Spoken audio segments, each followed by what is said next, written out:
with all the big calls on all the big races. It's a warm welcome back to What a Shout, the Racing Post flagship feature weekend show. Myself, Dave Orton, delighted to be back in the seat with you, filmed Friday morning somewhere in the capital. Who have we got with us this week?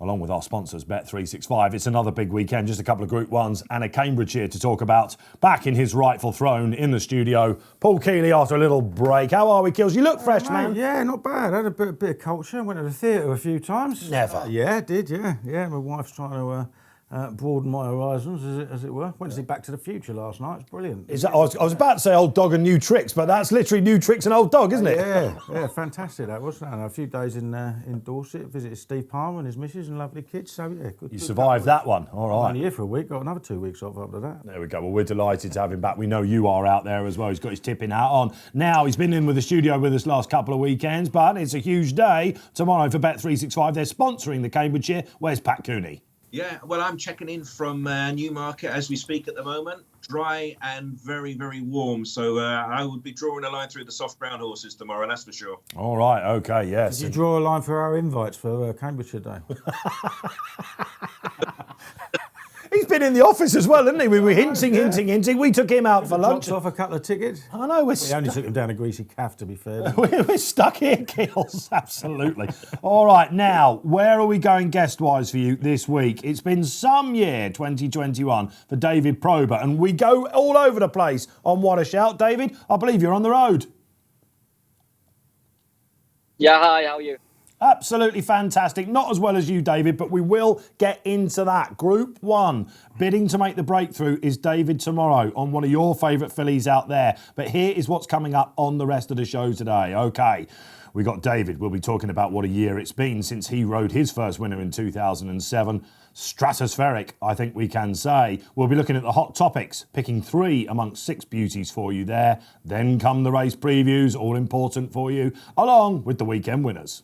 Well, it's been some year in 2021 for David Probert. I think we can say that. And a brief assault on Oisin Murphy's champion charge for another champion jockey. Kills, this is a rider that turns up on a wet Wolverhampton in January, can ride the rest of them to sleep around there, and yet is, I think we can say, Group 1 quality as well, isn't he? Absolutely. We've seen Sandrine, obviously very, very big chance in the Cheuleay Park tomorrow.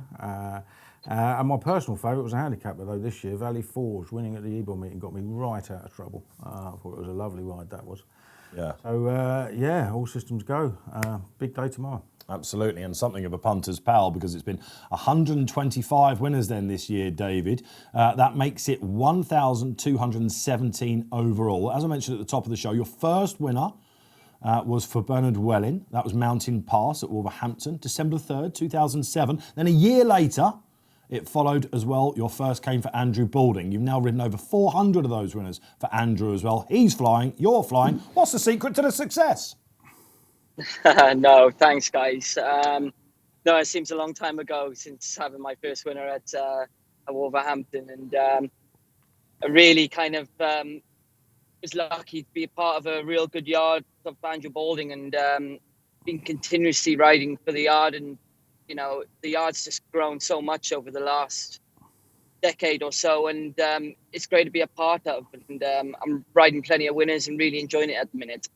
High-profile winners as well, David, we can say that. And you always seem to be one of those jockeys now that's just got the mental side of it right, those split decisions. Has that come with maturity, David? Yeah, a lot of hard work. I mean, it's taken a while to kind of get into those better races, but I feel as though the last 2-3 years, it really has progressed well. Getting on those better horses, and hopefully may have found a real nice one. Yeah, well, absolutely. And we'll get to her, of course, in the Cheuleay Park, Sandrine, coming up, as Gil's mentioned. So, absolutely, it's all going swimming. Let's have a word about Andrew Balding then. He's clear at the moment in the trainer's title. Something of a shake-up for what we know in recent years. Is the stable planning for that final back-end assault to just cement that position? That would be huge for the yard, wouldn't it? Most definitely, yeah. I think there's not really, you know, a lot of, you know, Paul there, obviously he's got it in the back of his mind.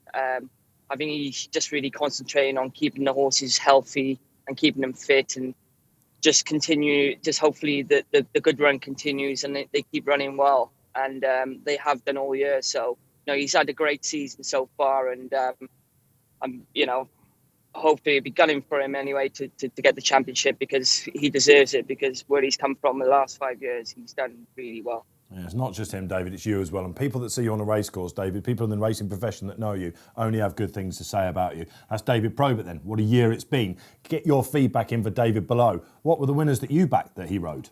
Hot topics. OK, let's get the graphic up on the screen. You know the drill by now, regular viewers. If you're new to this, basically, we've sourced 6 of the hottest news topics from the following week, and the panellists will pick one out. And if you don't mind, I'm going to start with departing stars. It's that time of year, Kills, isn't it?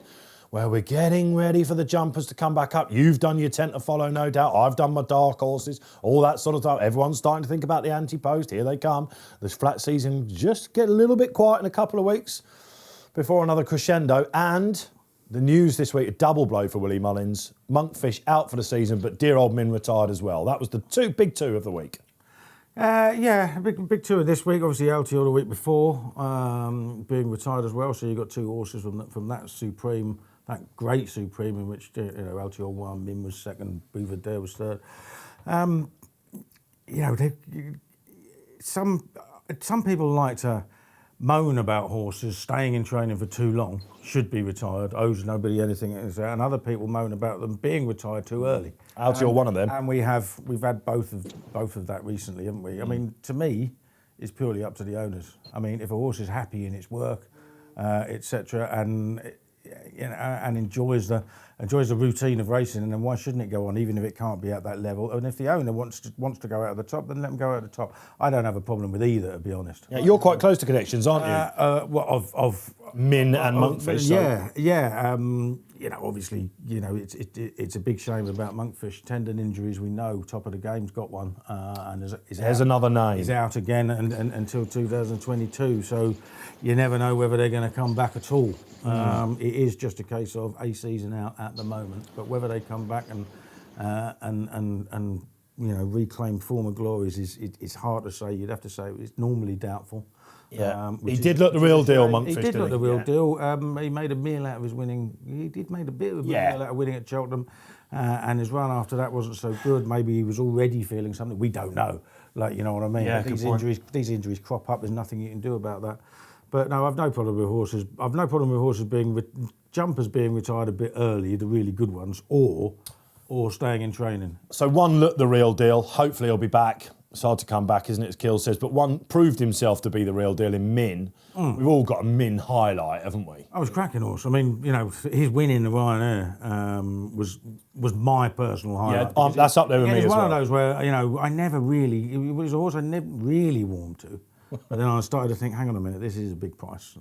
Did this a few weeks beforehand, he was 4 or 5 to 1. He was. I backed him, he got the job done there. He had to work for it. And he's a cliche horse in that he's a heart on sleeve horse, isn't he? Yeah. He was up there always. Yeah. When he was good, he was very, very good. Yeah. He could throw it at the odds. That John Durkin, when he came back where we couldn't see the finish, and Patrick, the camera angles, let's not go there. But if you go back and watch that in your members section now, look back at some Min replays, just get nostalgia. The way he jumps the last when he's pressured there, it's one of the best jumps of a fence I've ever seen. Yeah, definitely. Yeah, all right. Pat, let's bring you in then. Top of the game gone as well. We've seen dear old Santa Barbara, sadly lost her life. Ballydoyle looked like she had the world at her feet as well. Sad news for the departing stars. Yeah, absolutely. And just on Min, I go back to Aintree in 2019 when he made all the run and he won by 20 lengths with Ruby Walsh aboard. I thought he had bolted at the start because he just went clear and he kept going further and further away. So he was a great jumper. Yeah, shame about top of the game. He's just held in such high esteem, and rightly so, a 2019 RSA winner. But probably as a fellow who spends more time focusing on the flat, what dreadful news to hear Santa Barbara had to be put down after a pelvic injury. She was favourite for the Guineas, favourite for the Oaks, but she was coming good again, wasn't she? She won in America. You look at Aidan O'Brien Seas, and he's got St. Mark's Basilica as the flagship horse, but a few of them have been disappointing, but that would be a real body blow for Connection. She looked as though she could carry on as a 4-year-old and carry all before her. So enjoy these horses while you can. That's all I can say. Okay, there's your departing stars topic then. What have we got coming up next? All right, we've got Whipping Up a Storm. Lots said about whether it should now be called the Pro Cush or not. Whatever you think about that. We're not going to go there. Will it be double bubble? No. Get them off. Paul Kealy. Now, lots been said after the first race at Newbury. It was a novice stakes on a big Saturday there. 7 minutes, 7.5 minutes, I think, for the first. People all rushing down to get their bets on. Where are these horses? Seemingly no explanation whatsoever. Yes, they're 2-year-olds, but the head of the BHA, Julie Harrington, came out on television and said afterwards, it's a long way to the start at Newbury, you know. This has been something that's bubbling up, and we're in danger of becoming a bit of a laughing stock, aren't we? Yeah, it's ridiculous. I mean, you know, I wouldn't say we were in danger of becoming a laughing stock because the French make no attempt whatsoever to get them off on time. They'll go off early as well as late, like, you know what I mean? So, but I do think we should make more of an effort. I mean, if it takes a long while to get to the start, send them down there earlier. Yeah. Like, you know what I mean? Sandown actually did a good job on that Sunday racing series when there was 25 minutes, you know, and they had big fields. Yeah, in a normal week, in a normal meeting there, when they've got small fields, they can't get them off on time either. Yeah. You know what I mean? I think there should be more urgency. I think some of the big tracks don't actually think it's a problem, and they just get, you know, we'll get off when we're ready, when we're good and ready. I don't think that's good enough, to be honest. You know, I don't think it's a jockey's thing. I mean, it's about when you send them down to the start. It's about when you start to load. Somebody must come up with a right. We're starting to load now. You know what I mean? And if it's already gone past the time, then that's not right. Obviously, when you get horses play up, that will happen. You're going to get some delays. But when, like that race you said at Newbury, there were no delays at all. Everything went in fine, but you're still 8 minutes late. What's all that about? You're talking about 2-year-olds that get sweaty on hot days, they get a bit buzzed up, don't they? It seems like we need to be a tad more professional. You said you don't think it's a jockey's thing. I think David Probert in the car on the way up to Haydock on this Friday was probably like, hang on a minute, don't throw me under the bus. Yeah. Wasn't this last Saturday on this occasion? Didn't one bolt to the start? I'm pretty sure I was in that race, and I think that was the reason why we were just a slight delay. But no, obviously you have a fair point with racing. You know, it has to get off on time. But you know, especially when you're dealing with 2-year-olds, it can get a little bit worked up, and sometimes things don't really go to plan. But there's a good group of lads working down at the stalls, and they really do work very hard, and you know, they try and work as fast as they can as well. But you know, obviously with the late times, I think, you know, a little bit more can be done. Maybe we have to go out a little bit earlier. Let's delve into that a little bit more, David. So you're on a 2-year-old that's seen the race course for the first time, 3-year-old even, maybe a filly or something like that. How often do horses lose their race before the start? So basically, we leave around about 10, 12 minutes, leave the weighing room and move into the paddock. And then we leave the paddock then with around about 7 to 8 minutes to get down to the start for the off point. Then obviously you have to get your gears checked, and if the saddles have moved back, then have to be resaddled and so on. And you know, obviously then if the load goes well, then you know, more than likely it does go off on time. But you know, if 1 or 2 are playing up, then there is a slight delay to it. Okay, all right, David, being a bit diplomatic there. Pat Cooney, let's bring you in. What does this mean for bookmakers? What's the stance on this from the rails? Well, it can get maddening, can't it? We had the incident a couple of weeks ago, didn't we, when there were Group 1 races in Ireland and France off at the same time. And it just seems to be this presumption, oh, don't worry about it, they won't go off at time. One of them will be late, so you'll be fine. But, you know, look at the fixture list for next year. We're going to be moving into 6 meetings a day, perhaps, on a Saturday. So they want to be getting their act together. We can't have a split screen. And who knows, we might end up having 3 races at the same time. So work has to be done on this. I don't know who we should be fining for it. But, you know, you talk about, well, going to the start is a long way, 7 furlongs at Newbury. A couple of weeks we've got the Cesarewitch. That's 2.25 miles they have to go down to get to the start. So they manage that pretty well. So I think everyone just has to sharpen up a bit. So, you know, it's interesting. But as I say, I worry for next year with 6 meetings in a day. Absolutely, quite right. Yeah, that was a shambolic situation, wasn't that, with the Pre-Foy and the Flying Five going off at the same time? They were on different channels, but that's just madness, isn't it? Okay, all right, the eyes are watching, BHA. All right, let's pick one out for you. Now, it's 25 years since Frankie did the unthinkable at Ascot. Magnificent 7. Pat, let's start with you on this one before we bring in David, perhaps. 25 years ago, remarkable to think, really, that Frankie went through the card that day at Ascot. Some absolute stars. Fujiyama Crest, we know. So much has been said about that. Of course, he went to Frankie's, didn't he? Great story about this. There'll be a film about it one day. Oh, absolutely. I happened to be in the Ladbroke trading room at the time, and no one really started to think about could he go through the card after maybe about the second one. But I think he rode a winner for David Platt in the handicap as well. And it was pretty evident soon after that we're a long, long way behind. But it's okay. Fujiyama Crest is running in the last. He can't pick his feet up at the moment. And of course, he went out and made all. So it was one of those, all the marketing people saying, isn't it great for racing? Racing's on the front page. And you're thinking, well, that's the bonus gone for, I won't be going anywhere, normally winter break. I won't be skiing up in the mountains. I'll be staying indoors. So the ironic thing, the thing I remember most of all about that, he rode the first winner at Ascot on the following day. Oh no, here we go again. And that was that. So a long day. And when you look back on it, he did ride fantastically well. But full kudos to Pat Edery in the lucky last. He got as near as he could to him, and he gave that everything with the kitchen sink thrown at him. But Fujiyama Crest. We were in there saying it's okay. It's Fujiyama Crest. We'll get beat. Yeah, how wrong we were. Yeah, it was the only one I fancied on the day. Fujiyama Crest. What? And I was betting in betting shops back then, and I went down there, and for some reason I never took a price. And it was 12s, and I got 2s. I did go off. I got 2s. So, I was. Oh, lesson learned. It's about as shrewd as I am now, to be honest. Isn't it great to hear these stories? Listen, 25 years. How many can you name? Oh man, no, you can't really. You forget about it all, don't you? Yeah, there were some really good horses amongst them, weren't there? Wall Street, on the first. Mark of Esteem. Mark of Esteem's the one that I do remember. That's the classy act. I remember Lock Angel. Yeah. That's 3. Fujiyama Crest is 4. Any more help? Everyone's shouting out there, probably watching the television, aren't they? Diffident. That was another one. Diffident. All right, well, let's go to David while Keels tries and remembers that. You can even get your phone out, Keels. No one's looking. You can Google it. David, you're obviously too young to remember that. I just about a little bit am, believe it or not, out there. But this was the start of something special, obviously, for Frankie. They will make a film about this one day, quite rightly so. No matter where you go in the world, David, whether you're in racing or not, if you mention horse racing to anyone, one of the first names they say is Frankie Dettori. It's because of this day, obviously. But what's happened since has put him up there. He's the Diego Maradona, isn't he? He is the Cristiano Ronaldo. He's the Messi of the racing world. And last weekend in Canada, he went over there and showed him how to ride too. Yeah, definitely. Yeah, he's world class, isn't he? He can operate on any stage. And like you say, when he rode the 7 winners at Ascot, I do remember it, and I've watched them all back. And he rides Ascot so well, and it's such a big stage, but he gets the fraction spot on.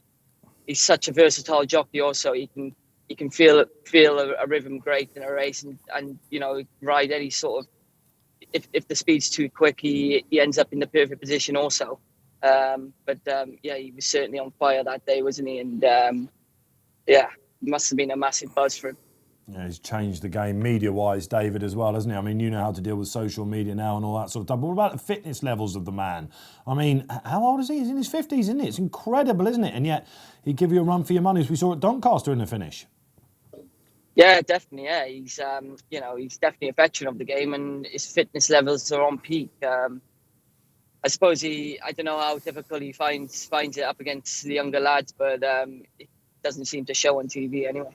It's been some career, Frankie, and we. I'm 50. I'm 53. I'm about as fit as I was 30 years ago.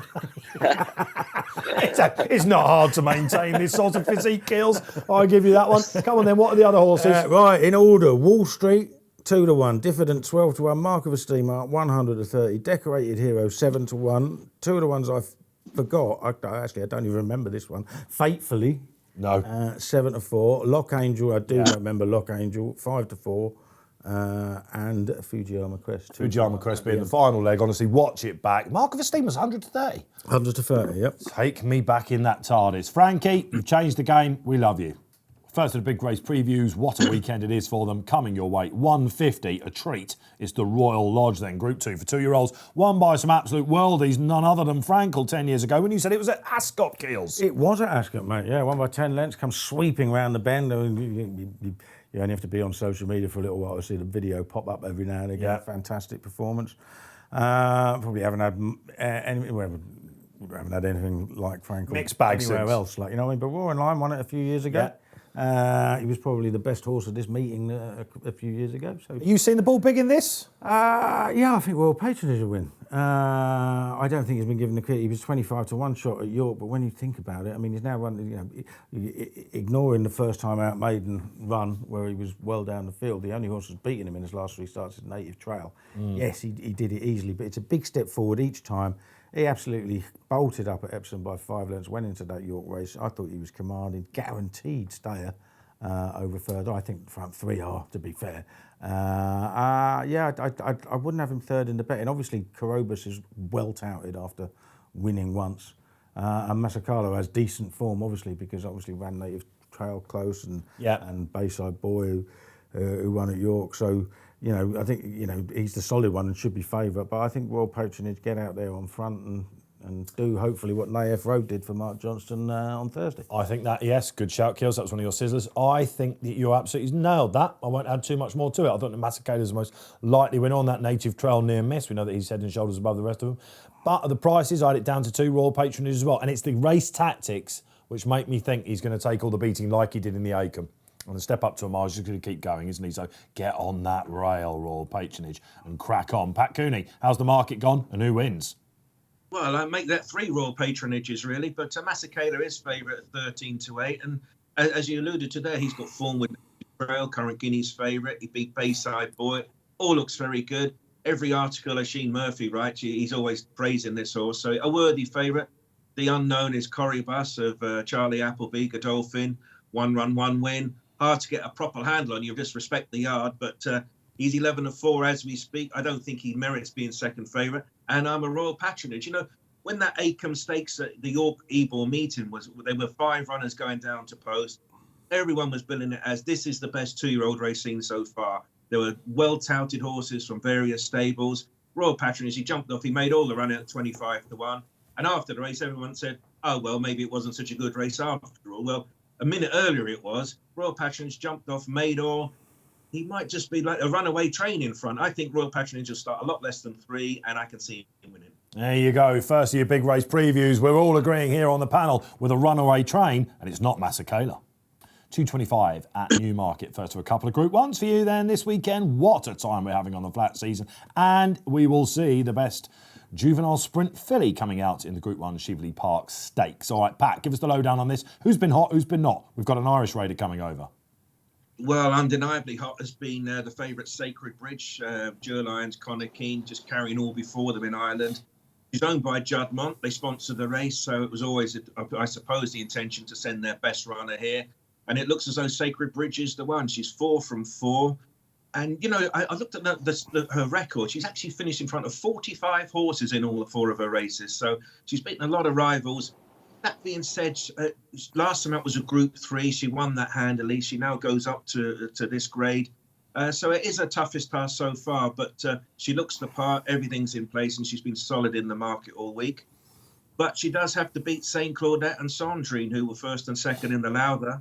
And you look at Sandrine, and David will know more than me. I thought she was a little bit unlucky at the start at York last time out. So I doubt if there'll be much between them. There certainly isn't in the market. But Sacred Bridge, you just feel the vibes for a stable that know the time of day and say, yeah, I think she'll be very hard to beat. But it's not just about the main 3. There's others in the race. Floaters of the Crisford team has been popular throughout the week anti-post.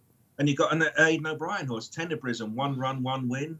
Ordinarily, you'd say, well, that would be up there in the market, but not a bit of it. That's about 12 to 1 at the moment. But this is a talent-packed field at the moment, but the market certainly says Sacred Bridge is the one to beat. Thank you very much, Pat Cooney. So the Balding's going for a Chieveley Park double, of course, alcohol-free last year. We see what she went on to do.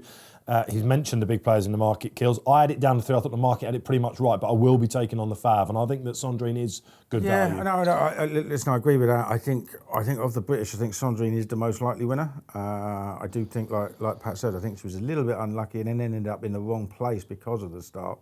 And she was given £3 as well, remember, and she will like the rising ground at Newmarket. As she did at Ascot, yeah? Yeah, she's definitely going to grab that hill, isn't she, when they start running up. So I think she's the one to beat, to be honest. Sacred Bridge, we can all get carried away by those explosive performances at a lower level. The runner-up was beaten almost as far in a listed race at Ayr next time, just last week. So it might not be a brilliant piece of form, but she might still be a brilliant horse. I wouldn't necessarily argue with her being in favour. I don't think I'd have her quite as short. I have backed each way Flotus though. Wondered about that. Just she looked so good when she won first time out of Goodwood. You got to remember she was actually favourite for Sandrine's at Albany, and she just tugged and tugged and tugged, and she did that again at Newmarket. And now they seem to have realised that the way to ride her was to let her go. Now, I thought she was really impressive at Ripon. It was a much weaker race than this one is. No bones about it. Big figure though. Big figure, yeah. So I think she's got a chance if she goes out and obviously doesn't overdo it, but just give her a head and let her go.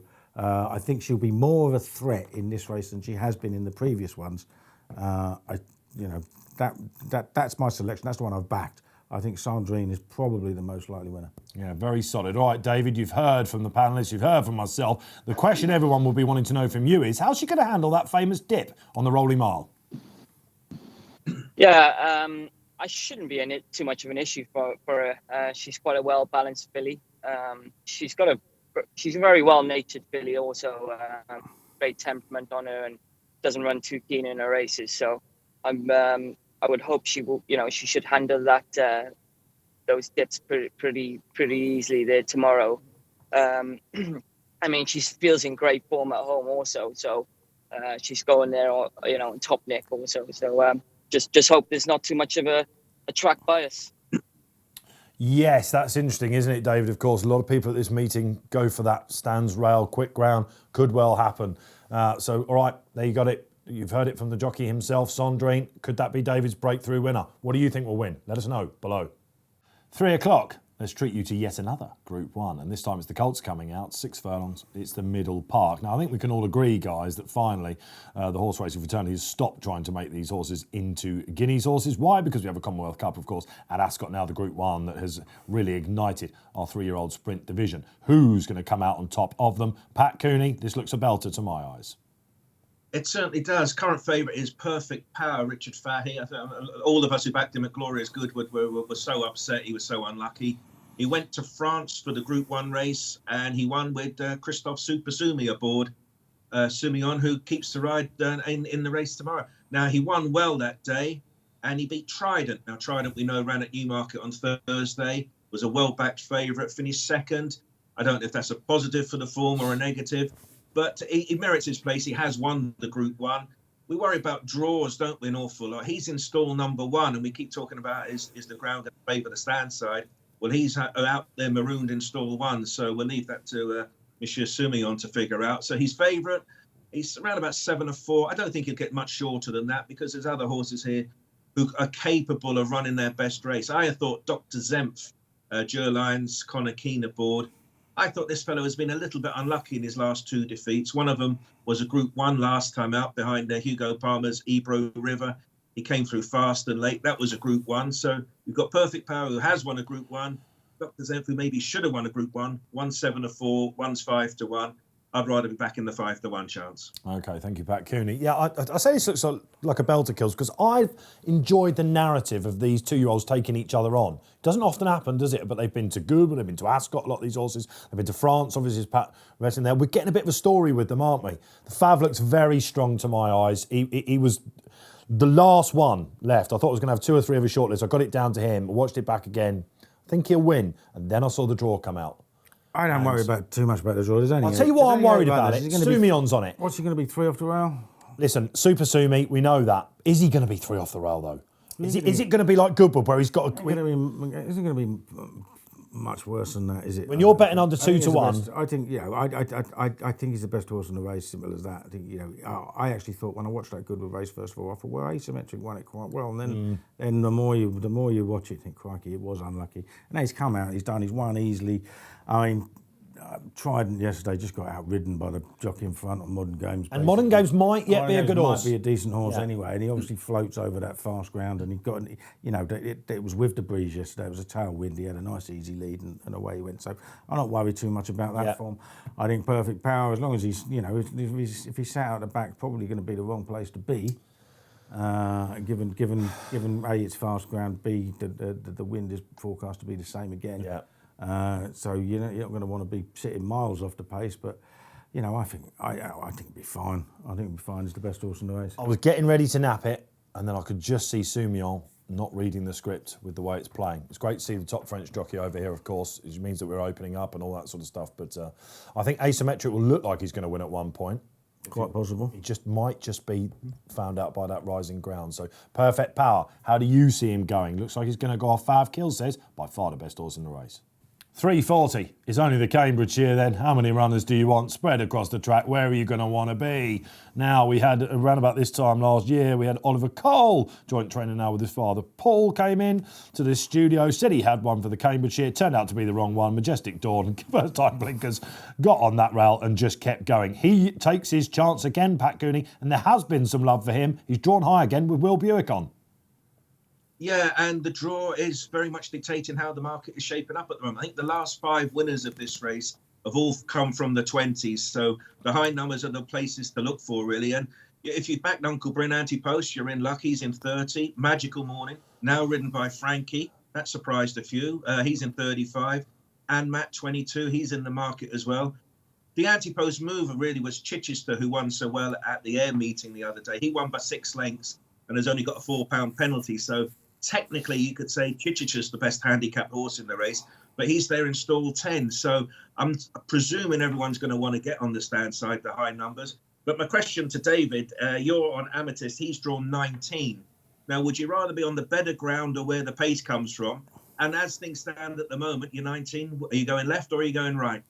Yeah, at the moment, just kind of see where the most pace is going to come from. But I'll decide that for the first 100 yards. But more than likely, we'll head towards the left-hand side, I would have presumed so, looking at where the more fancy runners are. But you know, he looks a real progressive horse, this Amethyst. I mean, he went off favourite for the Bunbury Cup and looked like he took a while to get going when he won at Newmarket also. So I'm hoping the step-up and trip should suit him. All right, David then. Big high-profile ride, Mr Haggis and Shively Park as well. Where are you going? High or low, Right, down the well, centre? I'd say quite simple. I would say, David and anybody else, have a look on the BHA website in the morning after they've had a going stick update and see where it is. Now, all week, it's been saying that the far side is faster. And I had this great argument for why you should ignore recent trends, and then the clerk, of course, buggered it up by sticking a load of water down last night. Well, not a load, 3 mils. 3 mil on Thursday night. And it's now evened it up. But if you go back over the last 10 years, on 9 occasions, there has been a slight difference in one side or other. And in 8 of those 9 occasions, whichever the going stick said was fastest was where the winner came from. Oh, Kills, come on, we've got to... Right. So have a look. All three years when there was a low winner, the far side was fastest on the going stick. Okay. Like, you know, so I think it's going to be a level playing field. I think there probably is better pace on the stand side, but there are some good horses on the far side too, and there is some pace there as well. I've backed Chichester. In a big Newmarket yard, he's the 7-2 shot and not Uncle Bryn, which it was 7-2 earlier in the week. £9 well in. Absolutely bolted up at Ayr last time. Where did that come from? Well, he'd been a really seriously consistent horse, running a lot of races where you don't get a strong gallop. Right? And he's just shown how effective he is with a strong gallop on fast ground. What's he going to get tomorrow? A strong gallop on fast ground. Yeah. You would have thought so. And if he's in the same form, he's got to go really well. You've got to remember he was running off a mark of 88 at Ayr, and he was initially slated to run in this race of 87. So with a £4 penalty, he's actually only £3 higher than he was at Ayr. So he's £9 well in. If he's up to that same level, he's going to take a lot of beating. He's going to go well. I've ended up having a decent bet on another one though on the far side, Montartha for Roger Varian. Yeah. I thought he's definitely ran his best race on turf last time at York, and it would have been even better if he'd have got a clear run behind Migration. Okay. And he's another horse who spoils his chance by just tugging really hard. And I just think in one of these, like, you know, they call it the longest sprint in the calendar, don't they? Like, you know what I mean? If they go hard enough and he gets to settle, he will, I think he'll put his best foot forward. Whether he's on the right side or not, I don't know. That's often my theory with the Cambridgeshire Kills. You get these horses that spoil their chances in handicaps by these steadily run, sprint site finishes, and yet the Cambridgeshire, you think, right, that's going to be the race, he can come good. I just wonder. He is interesting. I'm going to go for the other hand-down horse. Oh, Anmark, yes. Yeah, Anmark really impressed me at Doncaster, going the right way. Owen Burrows. He's drawn in 22, which is high enough for me. I think Jim will tag over. I did like Irish Admiral when the 5 day. I did. He's bang in the middle though. I know. That's where the going stick says is as long as I liked and I backed Astro King anti-post, but he's bang in the middle as well. So that he'll like the worries Mon me a little bit. Won't It's he? where they go. Yeah, he's tailor made for it, really, isn't he? And obviously Sir Michael Stout's going really well. Got your horse had another decent win the other day, didn't it? Solid Stone, Ida Stone. And we have to talk about the Gosden pair. Why is the jockey book? Does anyone know? Well, there you go. I mean, to me, it was obvious. I mean, I looked at the market and I said so in the weekend. Uncle Ben's terribly handicapped. Right. I was at Ascot that day he won, and he basically got an easy lead and scrambled home from 2 exposed horses, one of them an 8-year-old, and he won by 3/4 of a length. He got a £2 rise and went up £4 in the handicap. If he ran, they framed a new race tomorrow and he was running against Chichester, he'd be £11 better off. Yeah. Like, you know what I mean? He's not a well-handicapped horse. I see him taking a massive walk in the market tomorrow. He doubled in price after the decks anyway. Magical Morning halved in price. That shows the effect Frankie has in these big handicaps. But I can now not back, if you were going to back if you weren't going to back Magical Morning at 14s, why on earth are you backing him at 7s? Yeah. Because he's riding. I don't get it. Yeah, right. And a lot of people will be thinking, is Haviland now going to give him a lead? I'm looking elsewhere. Well, you've got Majestic Dawn on the far side. They're both drawn close to it, so it could be where the quality pace is. Yeah. So they've obviously got chances. But on that side, I thought Bedouin Stories like middle to high. Bedouin Stories go well, and Long Tradition has got Marco Gianni on. I think he's a talented horse. Real world Mark too. Gets in on a low mark. Got half a chance, but I've nailed my colours to the far side mast and hopefully got it right. Isn't that interesting? We could talk about every single runner. So David Probert, there's the tip from you for Paul Kealy. Get up first thing in the morning, check out that going stick. Yeah, I rode there yesterday and, obviously it started off good ground and they changed it to good to firm before the second last race. And there was a very strong tailwind. And like you said, they have to put some water on, and I would imagine it'll be ideal ground tomorrow. But like I said, I have to have a look and have a little walk of the track to see which will be the best side to race along. I mean that race of 2-year-olds where they split into 3 groups. The stand side were tailed off, weren't they? But they were the 2 outsiders at the same time. So it's hard to explain that race to an alien that's just landed. I mean, let's not go there. We haven't got time. Well, to be honest, there's certain you can moan about them not racing together, but how many times do you have a small field and somebody gets in trouble because you're all racing together? You know what I mean? At least there's no trouble in running. So I'm half and half with that. Okay, David, just whatever you do, don't go down the middle. Across the Irish Sea go we then on Saturday, not to be forgotten, this card at the CURRAGH, because there's a couple of pivotal group races in there, none more so than the Beresford Stakes Group 2. It has been an Aidan O'Brien benefit, Pat Cooney. I asked him just before we came on air, what's the roll call of previous winners? He's won the last 10 and with some proper horses. Yeah, if you like your trainer stats and races to aim at, then I think we found one for you, haven't we? Aidan O'Brien has won this the last 10 years. And he's won it 20 times in his career. So you think, well, that's a good place to start off with. He runs a horse called Luxembourg, 1 run, 1 win. That was 73 days ago. And he won a maiden at Killarney. Not many superstars start at Killarney. It's a lovely, gorgeous looking track to go racing at, but not there in the form book, really. And my eye's drawn to Swan Bay. Now, this horse ran a very promising debut at the CURRAGH, trained by Joseph O'Brien. And he came out and won a maiden at Galway in good style. And I think Swan Bay's form looks better than Luxembourg. Of course, it must be significant Aidan's running Luxembourg in this race. You presume his best mile juvenile would be going for this. Not there in the form book, though. I think Swan Bay will beat him and ruin the streak. Okay, so are we expecting another O'Brien to be on the... No, I'm not. I'm not sure that it's not in the form book because Aidan O'Brien goes, he can win at some real Mickey Mouse tracks with some very good horses. And the runner-up in that race is now rated 99.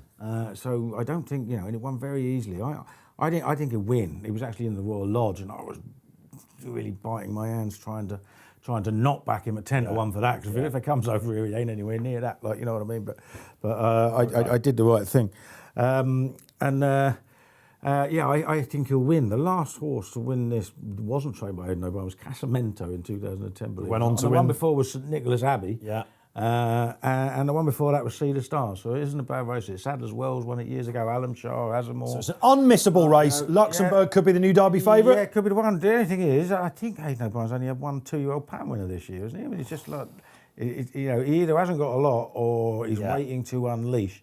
I mean, it doesn't mean he won't have a Derby winner when he's, doesn't even run this year, but we know what he's like. Yeah. Like, you know what I mean? But he hasn't had any superstars this year. I've got him on top. I thought he looked very green. I think didn't they run Japan, who won this at the same track as well? I think they did very green, big, and the rider got off afterwards and said, this is a nice horse. Interesting colours these as well for you out there. People saying, well, these are new colours. Westerberg's basically made a huge investment down under with them as well. They've got some real top horses there with Chris Waller down there with the Magnias as well. This is an important colour cross for you out there. I think Luxembourg wins as well. What about the Renaissance Stakes then? The sprint, the Irish are being taken on by Art Power. Is this going to be a King Power, Tim Easterby group race again? I'm not necessarily sure that I trust Art Power anymore. You've jumped off. That's it. And I do like Twilight Spinner. Probably a bit harsh on David O'Meara, having him taken out of the yard after won two races by an absolute street at Ripon and Haydock. I suppose quicker ground might be a worry, but I mean, looks a real tool. Yeah. Just might be very decent. And like I said, I'm not 100% sure that Art Power does it for me anymore. I fell for him earlier in the season They're obviously sending him over here, Pat, aren't they, to get him back on track before the Champions Day sprint again, because he likes Ascot. Where did you see this one going? Yeah, I spent most of the year presuming it'd end up winning certainly a Group 2 and maybe even a Group 1 Art Power. It's not happened. As Gill says, you'd have to mark him down as being a little bit disappointing. But this is calmer waters, isn't it? A Group 3 race. He's the best horse in the race on form. Twilight Spinner's the great enigma, but he's £8 to find on official ratings, first run for Joseph. He's going to be very interesting, but you just have to say Art Power. If your life depended on picking the winner, you'd say Art Power. Art Power, then. I'm glad someone tipped in the Renaissance, but myself and Kills think it'll be Luxembourg, another one for Aidan O'Brien in the Beresford. Do not miss that. He's going to Paris next week. Perhaps he'll make a final stop on the Eurostar if that one goes in. Right, weekend winner time then, all-important business end of the show. David Probert, really keen if he had to pick one on Sandrine in the Cheveley Park, I can tell you that much. But I'm going to go to the 205. It's a terrestrial race at Haydock, and I think Nugget can do Noble Dynasty. These names and Godolphins are tricky to do. But he goes well fresh for the Hannons, and he can win this before going to the Balmoral. He'll do for me. Paul Kealy. Very close to being one of mine, Nugget, funnily enough. Good form. Beat Daniel earlier in the season. Solid handicap. Ahead of Astro King in the first Hunt Cup. Yeah, I think it'd go very well. I just favour, just because it's a bigger price, in the 240 at Haydock, we've got 3 horses that finished first, second and fourth there 3 weeks ago. Mondabedge, my old fav, Copper Knight and Jawal. Jawal is favourite, didn't get the best breaks, is a bit better off with a pair of them, but they might all play second fiddle to Premier Power, who I think, now that this is the first time in his life as a 4-year-old, he's managed to string 3 relatively quick runs together. He's had so many problems. But he shaped really well in the Portland.